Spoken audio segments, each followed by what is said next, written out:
Assalomu alaykum barchaga. Bugun biz sizlar bilan juda ham ko'pchilikka muammo bo'lgan va juda ham zarur bo'lgan mavzuni ko'rib chiqamiz. Bu SV va NSV mavzusi. Oddiy til bilan aytganda bitta fe'lni ikki xil ko'rinishda kelishi. Например, aytaylik, звонить fe'li bilan позвонить fe'lini farqi. Qachon biz звонitni ishlatishimiz kerak, qachon позвонить fe'lini ishlatamiz. Oldingi kelasi zamon mavzusida ham bu haqda ozgina aytib o'tgandim. Endi kelinglar batafsil buni ko'rib chiqamiz. Совершенный вид o'zi совершать bo'ladigan bo'lsa, rus tilida amalga oshirmoq degan tarjimada keladi. Несовершенный вид bu amalga oshirilmagan tur bo'ladi. Demak, tugallanmagan ish harakati, совершенный вид tugallangan ish harakati, несовершенный вид tugallanmagan ish harakati. Demak, bularni ko'rib chiqamiz. Oldin ham aytib o'tganman, agarda ish harakati tugagan bo'lsa, o'tgan va kelasida aytishimiz mumkin. Hozirgi zamonda ish harakati har doim davom etib turishi kerak. Shuning uchun совершенный видni hozirgi zamon shakli yo'q. Ya'ni tugallangan ish harakati hozirgi zamon shaklida bo'lmaydi. Lekin tugallanmagan ish harakati o'tgan, hozirgi va kelasi zamonlarda kelishi mumkin. Demak, misol qilib aytadigan bo'lsak, boyaga aytgan fe'limiz звонить va позвонить fe'llari. Demak, bizda позвонить tugallangan ish harakati bo'ladi, звонить bo'ladigan bo'lsa, tugallanmagan ish harakati. Endi buni batafsil aytib o'tamiz. Misol uchun, qo'ng'iroq qildim bo'lsa, позвонила deb aytaman. Qo'ng'iroq qilaman bo'lsa, позвоню deb aytaman. Hozirgi zamonda kelmaydi. Hozirgi zamonda qo'ng'iroq qilyapman bo'lsa, звоню bo'ladi va звоню degan fe'l bu NSVga tushadi. Keyingisi, endi qo'ng'iroq qilayotgan edim yoki o'tgan zamonda ko'p qo'ng'iroq qilardim deb aytmoqchi bo'lsam, звонила bilan aytaman. Hozirgi zamonda boya aytib o'tganimdek, звоню, kelasida буду звонить bo'lib keladi. Endi позвоню bilan буду звонitni farqi nimada?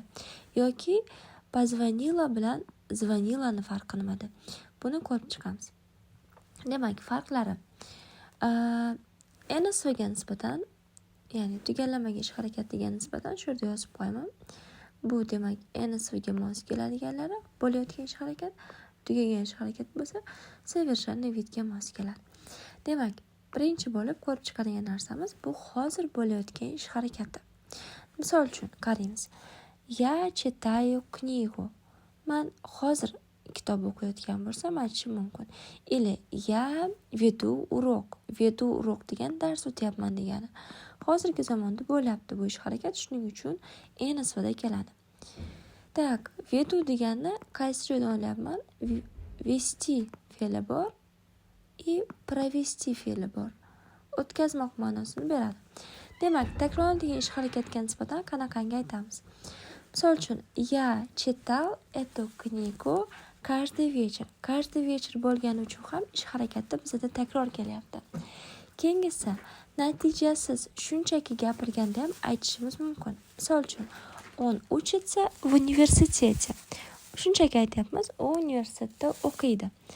Keyingisi, bu tugallangan ish harakatiga nisbatan ko'rib chiqamiz. Bu yerda ish harakati tugagan bo'lishi kerak, natija bo'lishi kerak va ish harakatini bir marta qilishimizni aytgan bo'lishimiz kerak bo'ladi. Misol uchun, я прочитал книгу. Demak, прочитал bo'ladigan bo'lsa, o'qib tugatgan bo'ladi. Natijasi bor, o'sha kitob o'qilgan.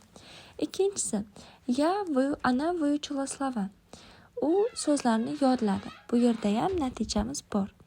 Keyingisi, мы сделали задание. Biz vazifalarni bajardik. Demak, сделать bu tugallangan ish harakati fe'li va bajardik deb aytish uchun shunchaki o'tgan zamonda tuslab aytamiz. Bu yerda ham tugagan ish harakati. Я позвоню ей bir martabalik ish harakat bo'lgani uchun kelasi zamonda позвоню bilan aytyapmiz. Agarda bir necha bor bo'ladigan bo'lganda я буду звонить bo'lardi. Я буду звонить ей, например, каждый день. Men har kuni unga qo'ng'iroq qilaman. Demak, farqi shundaki, bu yerda ish harakati davom etib turishi kerak. Undan tashqari takrorlanib kelishi kerak va umumiy qilib, misol uchun aytadigan bo'lsak, u ishlaydi, u o'qiydi yoki yana nimadirlarni umumiy qilib aytadigan bo'lsak, biz NSV bilan aytamiz. Endi agarda natijaga ega yoki bir martabalik ish harakati bo'ladigan bo'lsa, SVD, ya'ni tugallangan ish harakatida aytamiz.